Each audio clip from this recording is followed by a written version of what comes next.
So spring is here and it is time for spring cleaning. This is one of my favorite segments that we do every year. We talk about how to renew and refresh several of your different online options.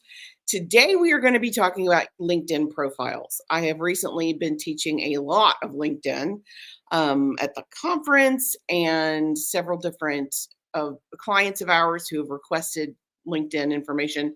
Happy to do it. Love it. It's one of my favorite things. So let's talk about getting your profile where it needs to be. Okay, let's start with that. And I'm linear. I like to go from the top down. So first and foremost, you have to complete your profile. Yes, all of it. And LinkedIn is so geared for that. They want you to do it so much that they're going to remind you you have pieces missing every single time you log in. Hey, do you want to add your education? Hey, do you want to add your experience? They want it to be complete. So finish it the best that you can. And let's make sure you have all the elements down. So first and foremost, your URL. There are, I'm super lucky. My name, I'm the only one that has my name. But if your name is Becky Johnson, there is a good chance there are several thousand of those, and you have to stand out somehow.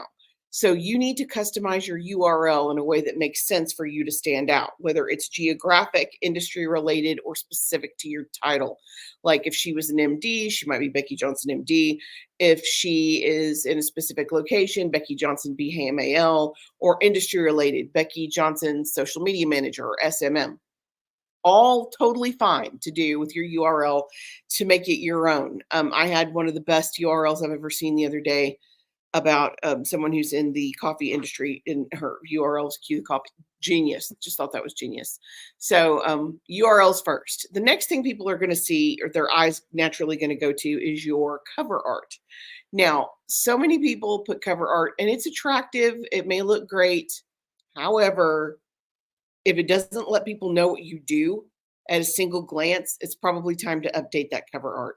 So if you don't know we do social media by taking a look at our cover art, then it just needs to be updated. If I can't tell you're an accountant or a nurse or a wedding planner by taking a look at your cover art, it's time to be updated.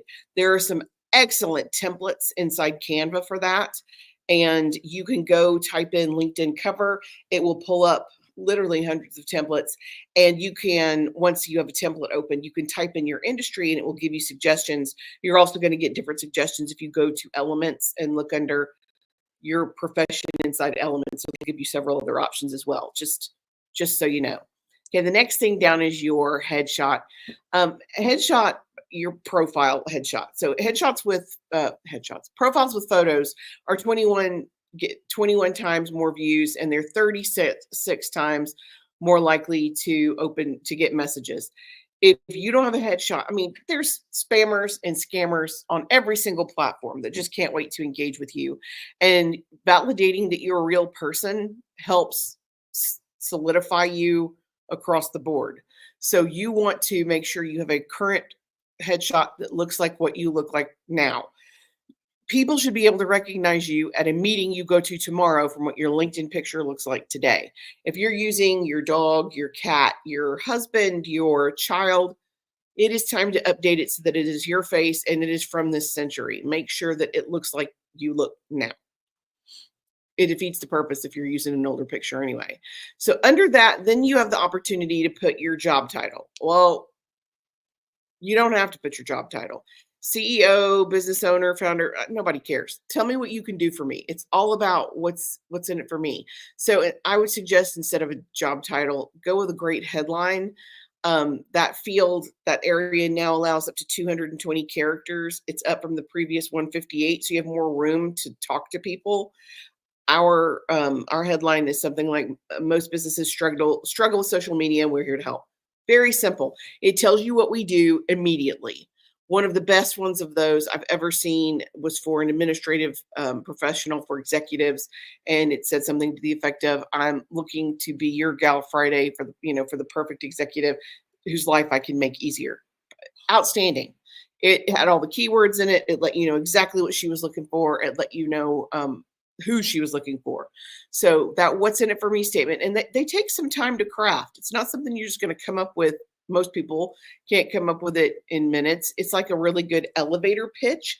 You just want to make sure that it works for you. So make sure it works for you.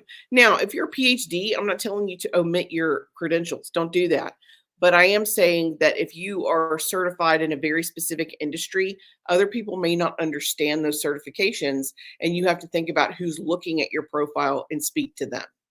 Now, if you're an engineer and you're looking for a job with other engineers and you need those um, skills listed right under your name, that makes sense. But if HR is hiring you and they don't understand what that means, it's not going to help you. So just food for thought.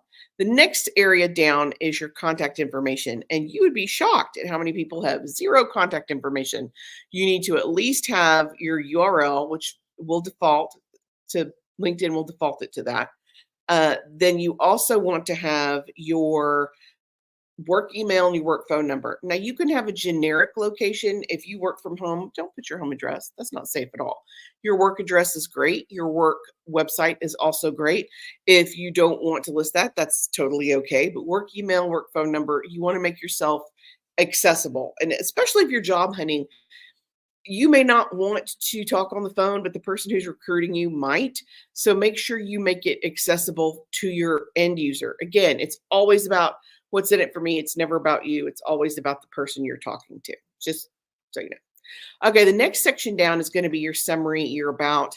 Underneath your second from your headline, it is the most important thing that shows up for you, simply because it's the area that most people go to. So they can figure out like that what you do, who you are, where you're from.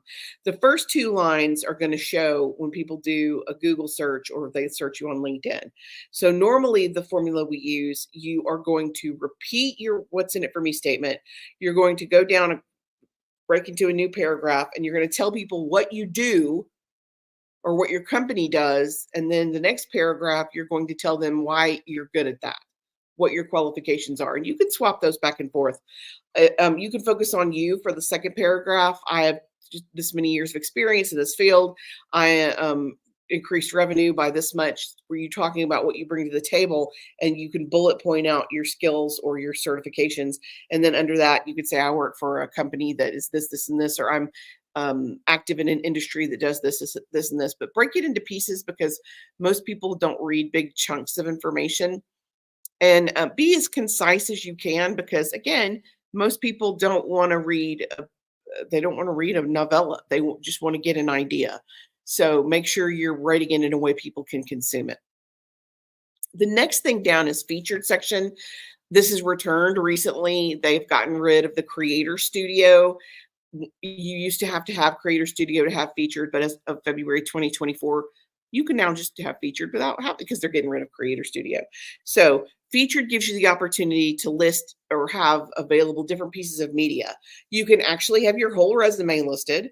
You can have articles you've been featured in. You can have articles you are mentioned in, articles you've written, articles about your industry. You can have video. I, again, saw some really good examples recently about having articles featured that featured the person whose profile it is. Anything, of course, that reflects positive light on you, that's something you want to share. And video outweighs everything else. So number 9, your connections. You want to get to 500 connections as soon as you can. Now, if you have 42 connections, do not flip out. You'll get there, and you get there a lot faster than you think you will. Just try to connect with a few people a week. That's all it takes. And one of the best ways, if you don't know who to connect with, look in your industry. You want to look for people who are similar to your likes, interests, your industry. And then you want to look at your client base, those people who can hire you, or your coworkers, those folks, your colleagues that you spend time with. So bear that in mind, but you want to get to 500 as quickly as possible, just because once you hit 500, LinkedIn has decided that that's all that people need to know about you. So they won't say, it won't say 652, it'll say 500 plus. So 500 is your goal. But if you're at 42, it's okay. You'll get there. Don't sweat it. The next thing down is your work experience. You want to make sure that you create an entry for every role that you've performed under each job title for that specific business. This is especially critical if you've been at this business or in this employed by the same organization for 20 plus years and you've held multiple jobs. Let people know what you did. Let people know you've worked your way up. That's important for that. The next section down is going to be education. Again, it's just like it sounds. Fill in your education wherever you went to school, whatever your degrees are in, let people know right there. Endorsements are a little different because you can't actually ask for endorsements. People just have to give them to you. And the only thing I would tell you about that is to thank people when you get an endorsement. But you really don't. That's one of the literally the only section you don't have any control over. People are going to do it or not do it. That's just the way that it is. The next number 14 awards. Oh, excuse me, I skipped recommendations at number 13. And recommendations are a good thing to have, but they're a difficult thing to get. People, even people who know you in real life who love you, are slow to write a recommendation. So most people won't do it unsolicited either. So you're going to need to ask for those. A good rule of thumb is one for every 100 connections that you have. So if you have 500 connections, you want to have about 5 recommendations. Ideally, you want to have some from each job that you've held, but you want to focus on your current job because it's the one you've had the longest. It's the one where people are normally looking, when they look at your profile, it's the job they look at first. So if you want something specific, you have to ask for something specific. You have to ask people for what you want. So when you're filling out, you can send a request. And I hate to tell you this, but if you send out maybe 10 requests, you'll get one recommendation back. Again, people are just slow to respond and you have to be specific. Like if I was sending out a request, I might say, I would love it if you'd recommend me based on this job we did together where we came in under budget, or this volunteer experience where we did this. Give them information where they can copy and paste and they don't have to reinvent the wheel when they're actually writing the recommendation. And you will have people who will ask you to write it and they'll just review it. And that's okay too. But get those recommendations. Awards and recognition. Any award you've earned that's pertinent to your career, list it. List it. If you're certified through HubSpot, list it there. If you're certified through LinkedIn, list it there. But let people know. Volunteer experience, 42% of hiring managers will value your volunteer experience as much as any formal position you've held. And you never know how people are connected. I say frequently, Birmingham is a small, big city. If you put on, let's say your volunteer experience includes momentum leadership, you never know who you're talking to. Might be an alumni, might have a junior executive that's in their upwards program. You might have something listed about hand and paw and they love animals. They have a special place in their heart for dogs, or their husband is on the board for hand and paw. You never know the connections there. So make sure you list your volunteer experience. Group involvement is also a great way. It's really one of the best branding opportunities available, because if you're involved in groups, and you can be in up to 50 groups, is a lot. I wouldn't do 50. I would do a few in my industry and a few with my target audience and a few in my demographic, so that you have representation in multiple places without being overwhelmed. And you can focus on one thing at a time. If you're just getting started as a project manager, you may want to focus on other project management groups instead of your sorority or the school that you're an alumni for, or your organization. You may want to focus on groups that are just only associated with your profession. It's totally up to you. But when you comment and post in those groups, you're much more likely to be seen. There are so many millions of people who are on LinkedIn, and the person who gets the recognition is the person who posts. That's just the way it is. Your profile is 5 times more likely to be viewed if you're active in groups. People will see your answers and look at your responses and go look at your profile. That's just the way it is. And I can't stress this enough. Regular activity is really what gets you seen. You are much more likely to be seen if you post regularly than if you pay for the LinkedIn Navigator, where you can send in mails to profiles you're not connected to. Most people treat those like spam. I don't see a lot of value there. I'm big on organic and I love free. So I would highly recommend both of those things. But you're talking about 1 billion members on LinkedIn, and there's only 310 active monthly users. And out of those 310, only really about 3 million are contributors. So just by posting regularly, you're that much more likely to stand out. And it doesn't have to be complicated. You don't have to post 6 times a day. Post a couple of times a week. You're already way ahead of the curve.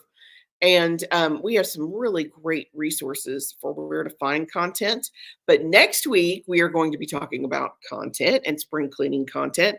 So that leads right into this. We're going to talk about maximizing your impact with content that works. And I am going to, for sure, talk about recycling content so that you can use stuff that worked before and you can use it again. You can make it look different, better. You can update it, upgrade it, and still use it. So that is it for me today. Thank you guys so much for joining me.